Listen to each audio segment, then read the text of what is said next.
Hey guys, what's up? This is Toy Picker Infinity here with another robot video. And today I'm going to talk about probably the most disappointing diecast robot ever made by Bandai, in my opinion. And that's just my opinion. A lot of people think this is a interesting robot and it's kind of cool. I think that yes, it has its interesting looks, but this is probably the biggest hunk of junk that Bandai ever made. And this is the Gladiator Albegas, otherwise known as Voltron II, and this is the Matchbox Voltron II version.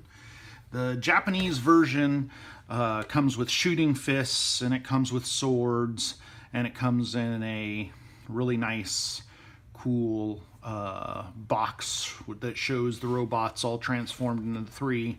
I'm not even going to transform these guys. I would love to, and in all of my videos, you guys, I always show transforming.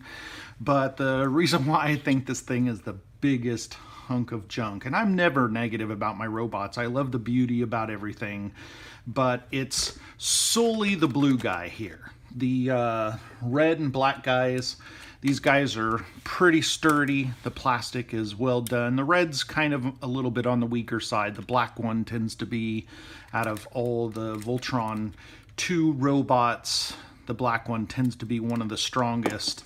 And I'm going to go over the points really quick of why. So, of why this robot is kind of a hunk of junk, and it has to do with the way they transformed it.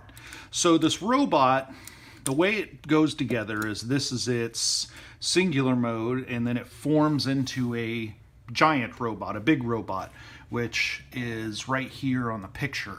So right here you can see how the robot turns into this massive three-armed gladiator robot out of the Voltron series. So here it is back here in actual robot mode. And then here it is singly, of course, like I have it out here. And you put all three together to form this humongous, tall, three-armed or six-armed robot. So, okay, that's, I guess, kind of cool. But how they did this transformation is on the waist here, there are some little switches that actually move the hip pieces in and out. Okay. On all three of the robots. And so when you move the hip pieces out, it actually lets the legs slide out the back. And then there's this hinged piece here, and this hinged piece, see if I can get this out without breaking this guy. Then I'll have Vinny go, oh my God, you broke it on camera. I wouldn't even edit it if I broke stuff on camera, just to show you how junky this is. So in this hinge piece, you fold this up inside, and this chest piece pops up inside here, and then you start stacking the robots, and each one transforms the same way in order to put it in. But I'm not even going to put it together, because now on the red and blue ones, they're pretty strong. But it's really easy to break the little teeny switches in here. It's really easy to break these side pieces off. And what happens is especially on here, I'm going to see if I can get this up close here, you guys. See, there's a little stress line starting to show here. Well, this hinge piece, it's from bending back and forth. And so this hinge piece starts to stress and fracture. And I'll show you on the black one since I have it apart already. So this is all the plastic that's holding this hinge piece on in here. Is just this little line of plastic right through here holds this whole piece on. So as you move the hinge up and down, like so, like this, it pulls on it. It puts stress right here, okay? And especially since this thing is so precisely made, there's not a lot of room for wiggle or error. So a lot of people will jerk down or push down on it really quick, which causes this distress. And after a while, it'll fracture and this whole hinge piece will just break right off if you don't break these pieces first, because the most fragile pieces are these waste pieces in here, and the plastic is really, really thin.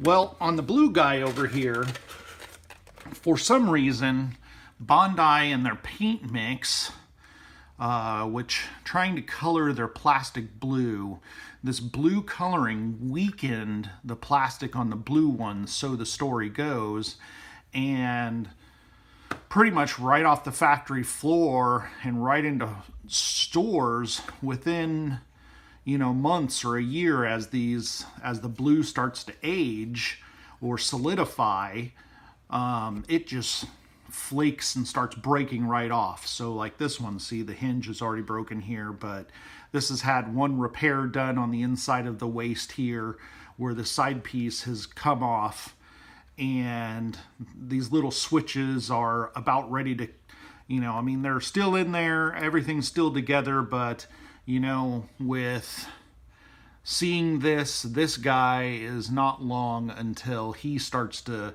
just come apart. And I've had one of these before and I got rid of it because it did the same thing. I was messing around with it and, you know, just dropped it once on the counter, only this far, you know, from where probably my hand were to the countertop, and I mean, the thing just exploded and shattered. And that was just the blue one. The red and the black one, you can kind of drop them a little bit and they'll take more of a hit. But, you know, this was really shoddy making. If Bandai did a little more QC when they built this thing back in the early 80s, they should have made this whole waist piece, this whole thing should have been made out of diecast. And they could have easily done this out of diecast with sliding pieces, even in metal and everything. It would have been easy to do this piece in diecast, and they chose not to do it in diecast, and they did it in this really, really brittle plastic. So, you know, though this thing is kind of beautiful and has some nice aesthetics to it, it is a real hunk of junk.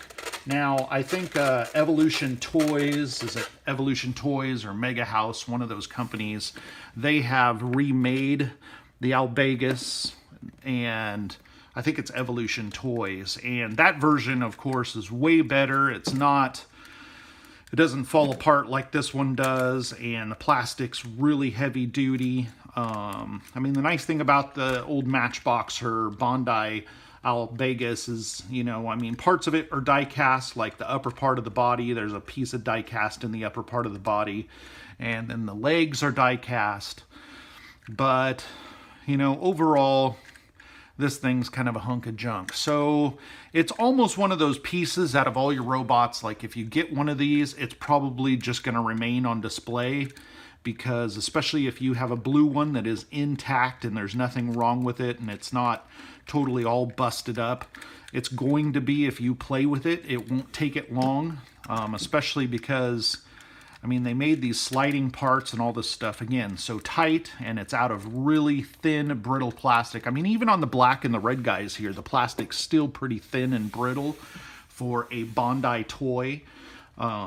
So, you know, it's pretty disappointing. And, you know, this is one of these robots that I'm not even going to keep around because it's disappointing. I like to mess around and play with my robots every once in a while, and, you know, this one's already starting to fall apart. So, you know, I'm going to sell the thing. But, you know, just to let you other robot collectors know out there, I mean, if you have one of these and it's not busted up, that's really cool.